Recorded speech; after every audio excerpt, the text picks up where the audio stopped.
This is a ripe environment for things moving from group to individual. Certainly, and that's how people want to buy as well. So I think there's this move, and of course we saw it at Aflac with the desire for individual, but I think you're going to see it much bigger, as you said.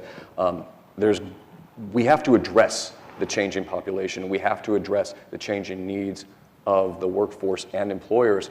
And let's make no mistake, benefits are still important. So it's an employer provided benefits are still important to employees, because I think now that's going to change when you have more Gen Z entering the workforce, but you have workers who all they've known is one type of major medical type plan offered to them. It's employer sponsored. This is how I've done it for so many years. I've never paid attention to it. I spend 30 seconds, 30 minutes before open enrollment closes selecting the exact same benefits I had last year. And that's what I'm used to. And that's where we saw the rampant kind of issues where people weren't paying attention to their benefits. They weren't selecting the right benefits. And in fact, I talked to insurance executives who were doing this. They had family changes, they had life changes, and they were still selecting the same benefits they had last year because it was this kind of, I just want to choose what I had and I'm not taking advantage of it. So this shift is happening, but benefits still will be a major factor in how workers view their employer and if they decide to go to work.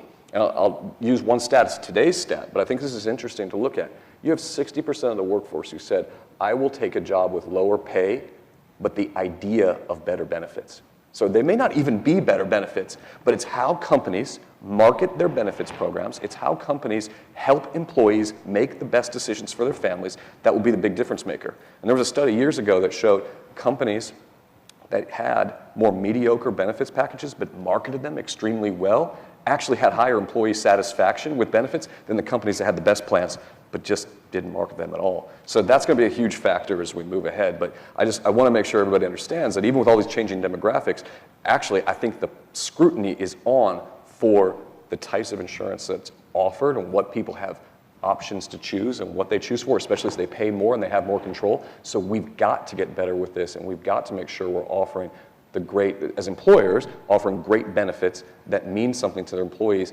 understanding how the pricing works for them and what they pay for, and giving them the control to make the right decisions and putting them in control. So it all leads back to that experience piece, which I think underscores everything we're talking about here today.